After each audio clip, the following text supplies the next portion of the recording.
have you ever had a project where the data just feels messy? You know, a tangle of spreadsheets, random files, maybe even a few sticky notes? Well, today we're going to talk about the blueprint for turning that exact kind of chaos into the clean, powerful, and honestly satisfying order of a well-designed database. I mean, it's a fair question, right? We all do it. We start with spreadsheets. They're familiar, they're super easy to get going, and hey, for simple lists, they work just fine.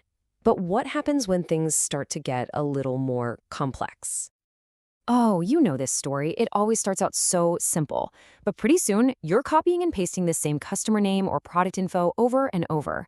Data gets duplicated, little typos start creeping in, and trying to pull a simple, clear report? Forget it. It feels impossible. This right here is spreadsheet chaos, and it's a huge sign that you've outgrown it and you need a real system. But here's the good news. There is a proven method to escape this mess.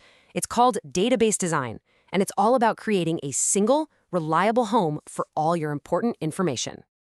And this is the absolute core idea. Instead of having data scattered all over the place, often conflicting with itself, a database gives you one and only one authoritative source. What that means is any change, any update, it happens in just one spot. That way, everyone and everything, from an analyst pulling a report to a mobile app, is working with the exact same correct information. So, how do we actually build this thing? Well, you don't just jump in and start creating tables. Think about it. You wouldn't build a house without a blueprint, right? It's the same idea here. A solid database requires a plan, and that design process happens in 3 distinct stages, taking us from a rough sketch all the way to a concrete working system. First up is the conceptual level. This is the what. It's the 30,000-foot view where we're just sketching out the main ideas. You know, things like a school has supplies and staff members request them. Then we get more detailed with the logical level. This is the how. This is our formal blueprint. We're defining tables and the rules that connect them, but, and this is key, we're not worrying about what specific software we'll use. Finally, we get to the physical level, the with what.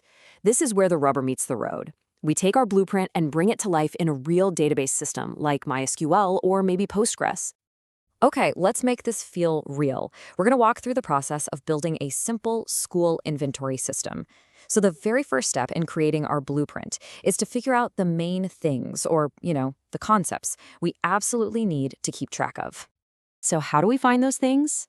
Simple. We start by listening. We listen to the people who are actually going to use the system. This right here is a classic user story. The administrator, they don't care about database tables or code.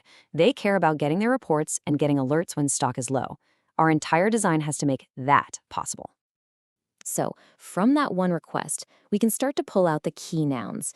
In database language, these things get a special name. They're called entities. We need to separate them out so we can track each one cleanly. So we'll need an entity for items, another for suppliers, one for staff, and of course, one for every single stock transaction. These become the fundamental building blocks for our entire system. Okay, so we have our building blocks, but just having a pile of bricks doesn't give you a house, right? They aren't useful on their own. Now we need the blueprint that shows us exactly how they all connect and work together. And that blueprint has a name. It's called an Entity Relationship Diagram, or ERD for short. You can think of it as a visual map that lays out all of our entities and, most importantly, shows the relationships between them. So how do these connections actually get made? Well, it's done with these special identifiers called keys. Think of it this way. Every single record in a table, like each textbook, gets its own unique ID. That's its primary key. It's like a serial number that guarantees you can always find that one specific item. Then, to link tables together, you just place that serial number in another table. And that copy? That's called a foreign key. It's a really clever system of links that holds the entire database together. And this right here beautifully illustrates our logical blueprint in action.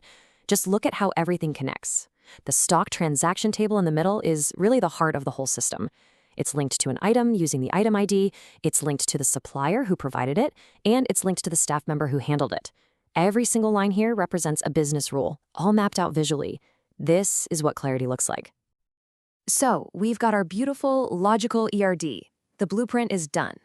Now it's time to put on our hard hats, so to speak, and move to the physical level, choosing our tools and actually building this thing. This slide shows the shift perfectly. Our logical model was abstract. It could theoretically work with any database system. But the physical model is specific. We're no longer talking about some generic number. We're defining it as an int in MySQL. We're not just saying text, we're specifying varchar 100. This is the point where our design meets reality. So let's see this design in action. Say a shipment of 50 new textbooks arrives. The system performs a single, safe operation. It creates a transaction record, it links it up using all those keys we defined, and then it updates the final stock balance. Now, the most important part is that last step. All of this happens as one all-or-nothing package. If any single step fails, maybe the power goes out mid-update, the entire operation is rolled back like it never happened. This guarantees our data never ever becomes inconsistent or corrupt. Okay, we've gone from a fuzzy idea all the way to a detailed physical plan, but let's just take a step back and connect this all back to where we started. That messy spreadsheet. Why go through all this trouble? Because all that careful planning, it does so much more than just organize data. It completely transforms that tangled mess into a precision engine for finding answers. The structure we built isn't just for storage, it's designed for insight. And that gives us 3 massive wins. First, data integrity. The system's own rules will actively prevent bad data from ever getting in. Second, we basically eliminate redundancy. We're not going to store a supplier's name in 50 different places, just their unique ID. And third, reporting becomes incredibly easy and powerful because all the data is clean, connected, and ready to go. And here it is, the aha moment. Remember our administrator who wanted those low stock alerts? Well, because we designed the system correctly, with a place to store the reorder level and another for the current quantity, fulfilling that request becomes as simple as this one line of code. That is the power of good design. We went from a vague human need to a simple, direct answer.